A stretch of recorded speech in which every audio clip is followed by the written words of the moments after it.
Radio Adventista, la voz de la verdad. Momento de lección de Escuela Sabática.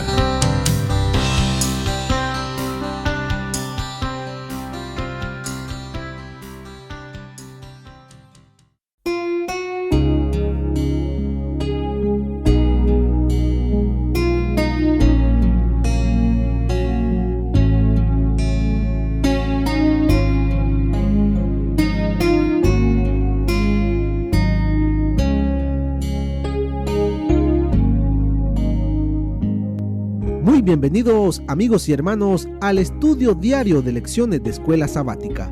La palabra de Dios dice: mas buscad primeramente el reino de Dios y su justicia, y todas las demás cosas vendrán por añadidura.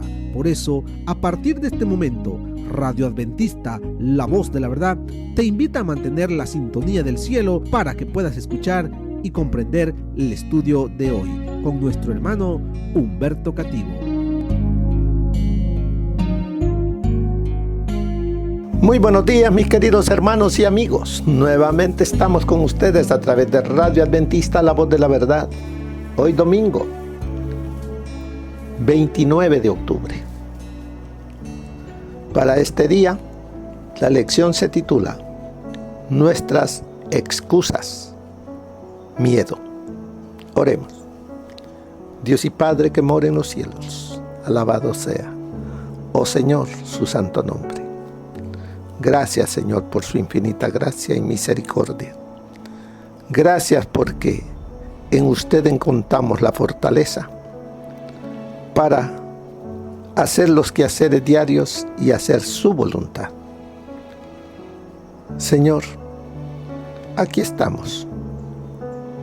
Hay miedos en nuestras vidas, pero a través de estas lecciones usted nos enseña que no debemos de temerle a lo que es pecado, porque usted está con nosotros. Tenemos que salir y pregonar su verdad, su palabra, y que otros conozcan lo que usted ya nos ha enseñado. Por pedirlo todo sin merecerlo, en el nombre de nuestro Señor Jesús. Amén. Nuestras excusas. Uno de ellos, el miedo. Miedo a que nos pregunten cosas de la palabra de Dios, y tengo miedo de quedar en ridículo, de no poder contestar a lo que ellos quieren saber. Miedos a lugares que son un poco conocidos o que con antemano sabemos que ese sector es un sector bastante peligroso, violento. Miedo al que dirán,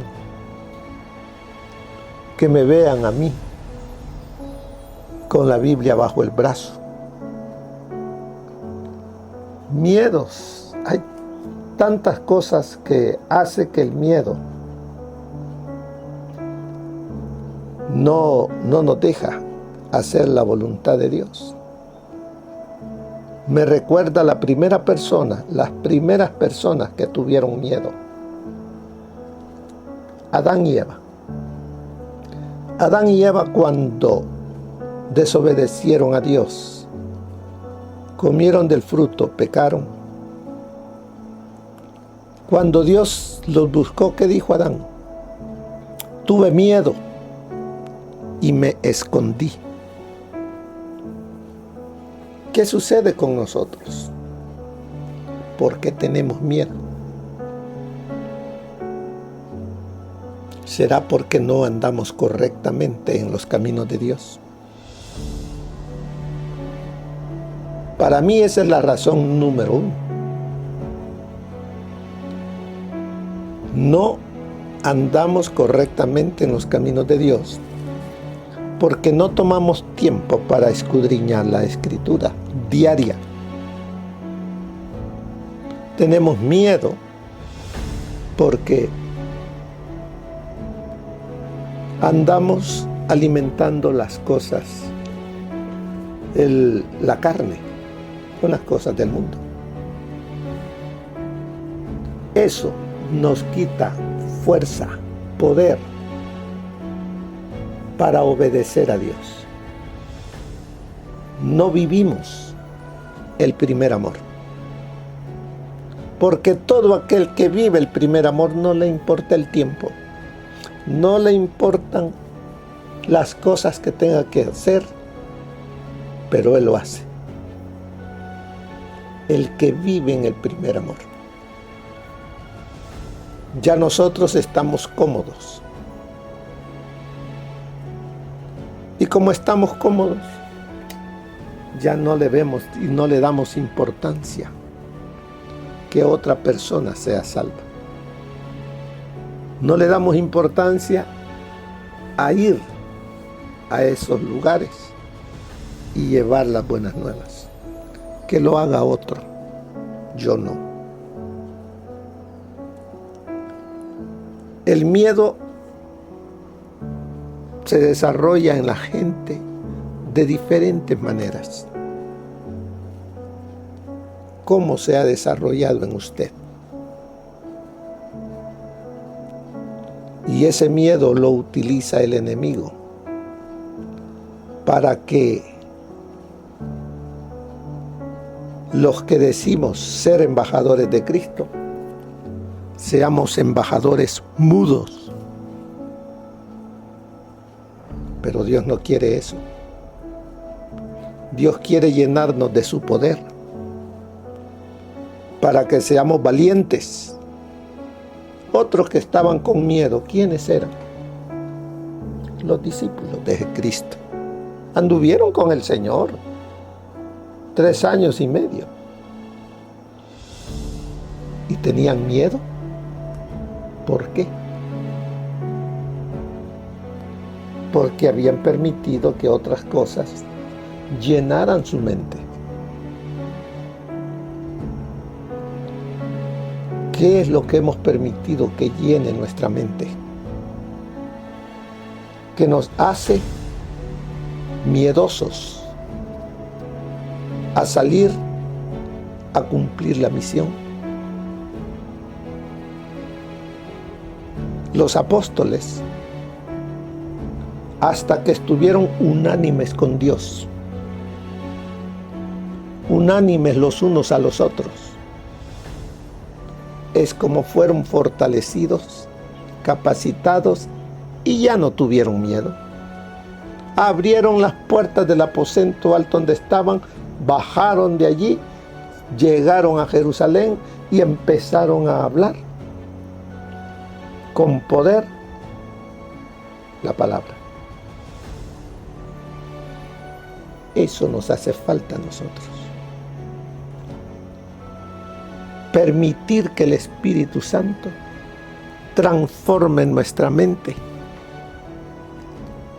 para que salgamos a llevar este mensaje. El tiempo se está acabando. El mundo se está perdiendo.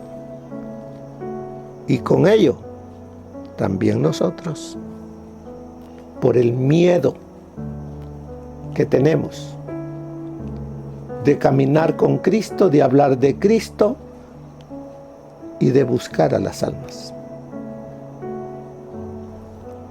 Veamos aquí un poquito de la excusa que podríamos decir, sí, tiene razón Jonás de no ir. ¿Cómo era Nínive? Veamos a Nínive. Nos dice Nahum, en el libro de Nahum, capítulo 1, versículo 1, profecía sobre Nínive. Libro de la visión de Nahum de Elcos. Dice ahora en el capítulo 3: ay de ti, ciudad sanguinaria, toda llena de mentira. y de pillaje. Tu rapiña no tiene fin. Chasquido de látigo, estrépito de ruedas de caballo al galope, carros que saltan, cargas de caballería, resplandor de espada y resplandor de lanza, multitud de heridos, multitud de cadáveres, cadáveres sin fin. La gente tropieza con ellos.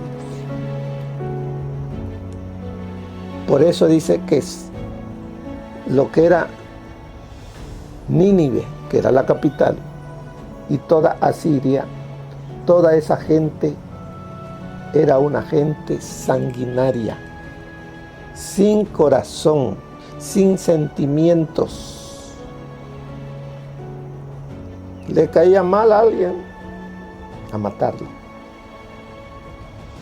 No le importaba delante de quién estuvieran y lo mataban. ¿Qué más nos dice Segunda de Reyes, capítulo 17, versículos 5 y 6? Vamos a ir. ¿Qué nos dice 17, 5 y 6? Nos dice: luego el rey de Asiria invadió todo el país. Aquí está narrando qué es lo que hizo Asiria con Israel y Judá. Vemos, dice: luego el rey de Asiria invadió todo el país y sitió a Samaria y estuvo sobre ella, ¿cuánto dice? 3 años. O sea que Asiria y toda esa región estuvo sitiada 3 años. En el año 9 de Oseas, el rey de Asiria tomó Samaria y llevó a Israel cautivo a Asiria. Los estableció en Hala, en Jabor, junto al río Gozán y en las ciudades de los medos. Esto sucedió porque los hijos de Israel pecaron contra Jehová su Dios, que los sacó de la tierra de Egipto, debajo de la mano del faraón, rey de Egipto. Adoraron a ¿qué dice? A dioses ajenos. Vemos que el rey de Asiria, con todo su ejército, llegó hasta la frontera de Israel. La sitió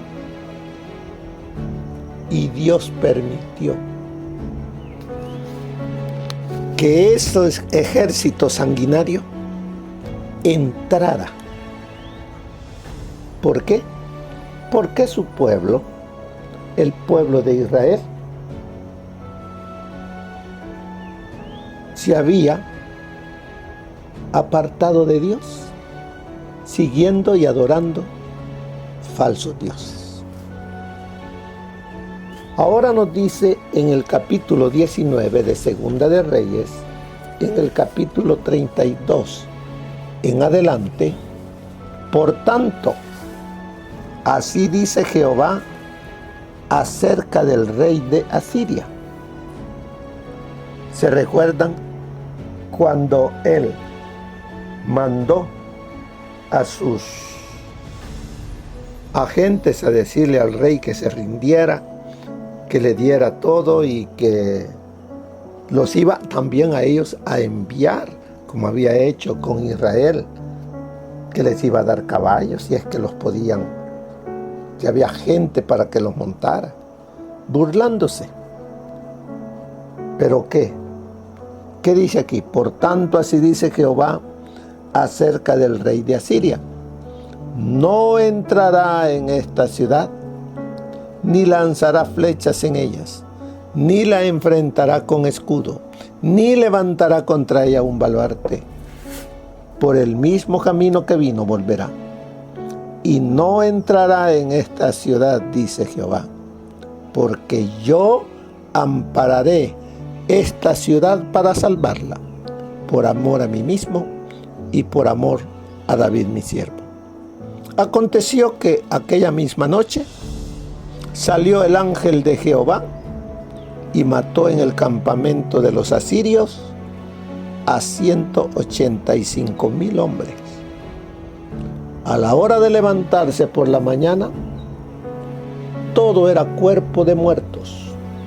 Entonces Sennacherib, rey de Asiria, partió y regresó a Nínive, donde se quedó, y aconteció que mientras él adoraba en el templo de Nisroch, su dios, sus hijos, Adramelech y Sarecer, lo hirieron a espada y huyeron a tierra de Ararat. En su lugar reinó Esar-Adón, su hijo.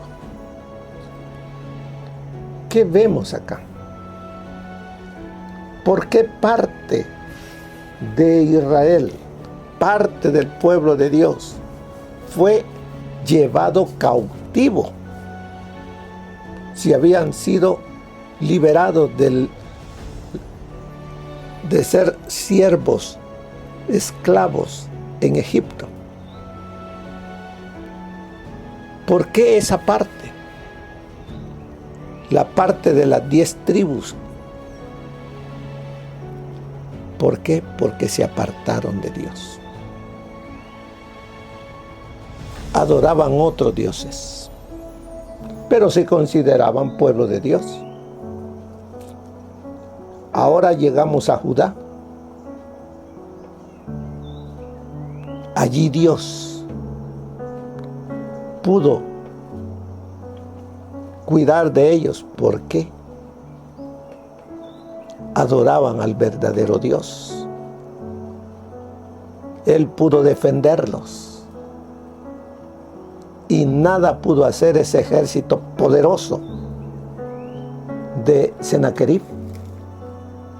Ni una flecha, dijo. No entrará en esta ciudad, ni lanzará flecha en ella, ni la enfrentará con escudo, ni levantará contra ella un baluarte. Nada podrá hacer. ¿Por qué? Porque ¿quién estaba delante del pueblo de Dios? Del pueblo de Judá. Estaba su Dios. ¿Qué hizo su Dios? Mandó un ángel.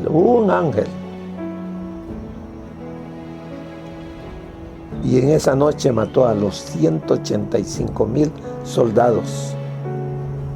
¿Qué creen que habrá pensado Sennacherib? No puedo. Me va a matar a mí mismo si sigo aquí.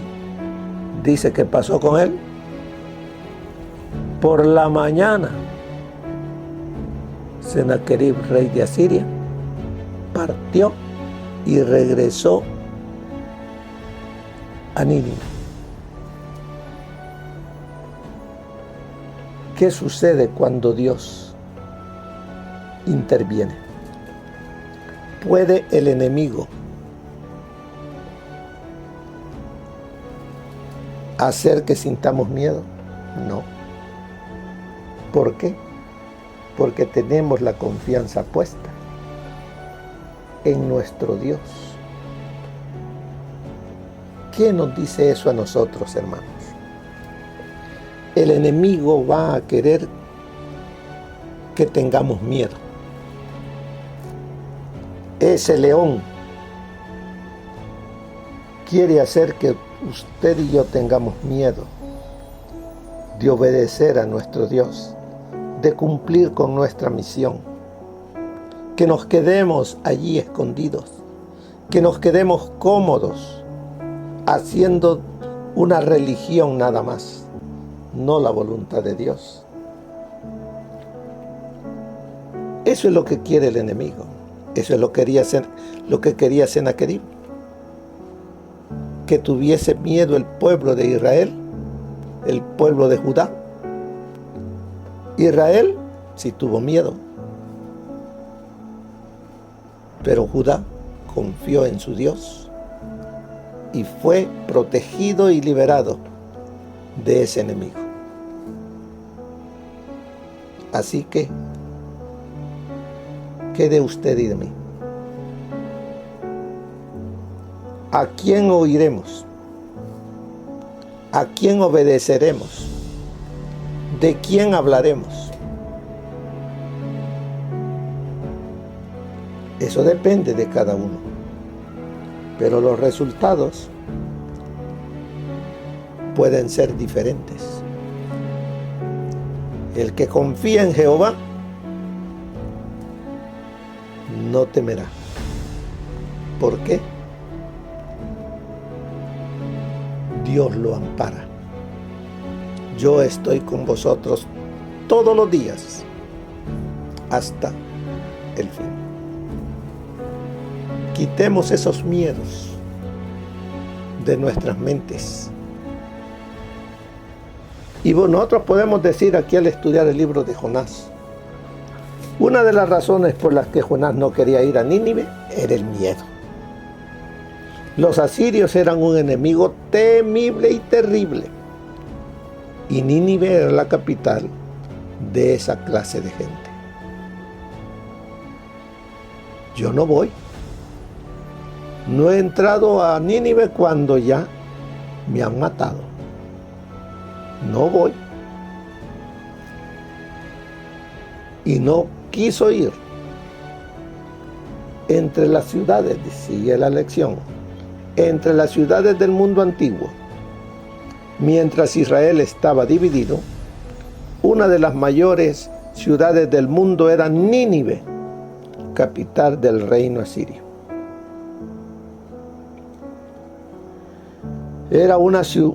Nínive era un centro de crímenes e impiedad. La inspiración la ha caracterizado como ciudad sanguinaria, llena de mentira y de rapiña. El lenguaje figurado, el profeta Nahum comparó a los ninivitas con un león cruel y devorador, al que preguntó: ¿sobre quién no pasó continuamente tu maldad? ¿Sobre quién no estaba ese ejército poderoso, esa nación poderosa? ¿A dónde no estaban ellos? ¿A dónde no se encuentra hoy Estados Unidos? Y que tienen que hacer su voluntad. Esa es la nación poderosa hoy en el siglo XXI. ¿Y qué debemos hacer nosotros? Dice que Nínive era tan grande que no se podía cruzar en un día. Era tan grande que llevaría varios días para poder cruzar y cumplir con el mensaje. 3 días, dice, tuvo que caminar más adelante el profeta dando el mensaje. Entonces vemos aquí que los asirios, dice, eran tan despiadados. En su relato de la conquista de Babilonia, Sennacherib se jactaba de haber llenado las calles con los cadáveres de sus habitantes, jóvenes y viejos. Y los grabados en relieve encontrados durante las excavaciones muestran escenas de soldados empalando a sus víctimas. Todas esas figuras que hoy se encuentran, se ve en ellos la clase de gente que habitaba esas regiones. Y en Nínive, ahí se encuentran figuras taladas en la piedra, dando una idea de cómo eran ellos. Pero vemos, más adelante nos dice, a pesar de todo esto, a pesar de cómo era la gente de Asiria, la gente de la capital de Asiria, Nínive, A pesar de todo esto, a menudo leemos la historia de Jonás con desaprobación, porque él permitió que el miedo se interpusiera en el cumplimiento de las instrucciones de Dios. Y le damos la razón a Jonás, porque dándole la razón a Jonás, nos damos la razón a nosotros. ¿Pero qué? El miedo se interpuso en el cumplimiento de las instrucciones que Dios le había dado.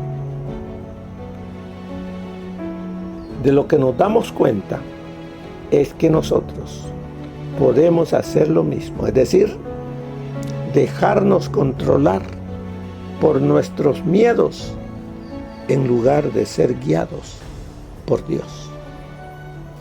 Quiere decir que el miedo nos aleja de Dios. Nos dice entonces que el miedo lo utiliza el enemigo. ¿Para qué? Para que no obedezcamos a Dios y llegamos a ser cobardes, miedosos y actuamos de una manera incorrecta. Veamos qué nos dice el consejo del Espíritu de profecía para este día de hoy. Más personas de lo que pensamos están anhelando hallar el camino a Cristo. Aquellos que predican el último mensaje de misericordia, que somos nosotros, deben, dice, tener presente que Cristo ha de ser ensalzado como refugio del pecador. Algunos predicadores creen que no es necesario predicar el arrepentimiento y la fe. Toman por concedido que sus oyentes conocen el Evangelio y que deben presentarse cosas diferentes a fin de conservar su atención. Pero muchos hay que están en triste ignorancia acerca del plan de salvación. Necesitan más instrucción acerca de este tema de suma importancia que en cuanto a cualquier otro. Los discursos teóricos son esenciales a fin de que la gente pueda ver la cadena de verdad que eslabón tras eslabón se une para formar un todo perfecto, pero ningún discurso debe predicarse jamás sin presentar a Cristo y a Él crucificado como fundamento del Evangelio. Eso está en Evangelismo, página 139. En las horas más sombrías, en las circunstancias más amedrentadoras, el creyente puede afirmar su alma en la fuente de toda luz y poder. Día tras día, por la fe en Dios, puede renovar su esperanza y valor. El justo en su fe vivirá.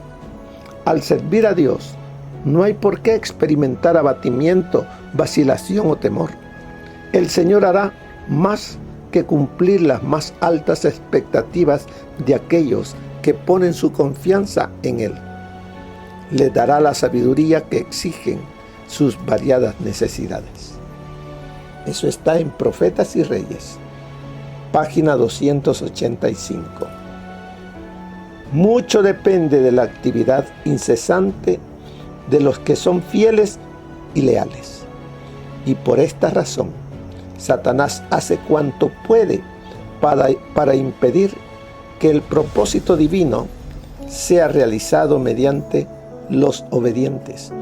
Induce a algunos a olvidar su alta y santa misión y a hallar satisfacción en los placeres de esta vida. Los mueve a buscar la comodidad o a dejar los lugares donde podrían ser una potencia para el bien y a preferir los que les ofrezcan mayores ventajas mundanales. A otros los induce a huir de su deber, desalentados por la oposición o la persecución, pero todos los tales son considerados por el cielo con la más tierna compasión. A todo hijo de Dios, cuya voz el enemigo de las almas ha logrado silenciar, se le dirige la pregunta: ¿qué haces aquí? Te ordené que fueses a todo el mundo y predicases el evangelio a fin de preparar a un pueblo para el día de Dios. ¿Por qué estás aquí? ¿Quién te envió? Los que comprendan siquiera en un grado limitado lo que la redención significa para ellos y sus semejantes, entenderán en cierta medida las vastas necesidades de la humanidad. Sus corazones serán movidos a compasión al ver la indigencia moral y espiritual de millares que están bajo la sombra de una condenación terrible, en comparación con la cual los sufrimientos físicos resultan insignificantes. Eso está en Profetas y Reyes, página 126. Así que, mis queridos hermanos, hemos estudiado un poquito acerca de qué hace el miedo en mí, hacia dónde me lleva, y que nos alejamos de nuestra misión. Piensa, dice al final, piensa en alguna ocasión en la que hayas sentido que Dios te ordenaba hacer algo que tú, por miedo, no querías realizar. ¿Qué lecciones aprendiste de esa experiencia? Recuérdalo. Tráelo al presente. Que eso te anime. Que el Señor les bendiga. Amén. Gracias por habernos acompañado en el estudio de hoy de Lecciones de Escuela Sabática. Te esperamos para nuestra próxima transmisión aquí por Radio Adventista, La Voz de la Verdad. Y recuerda sintonizarnos siempre. También puedes encontrar estos audios en nuestro canal de YouTube. Búscanos como La Voz de la Verdad. Allí encontrará estos audios. Que tengas un feliz día. Te esperamos para la próxima.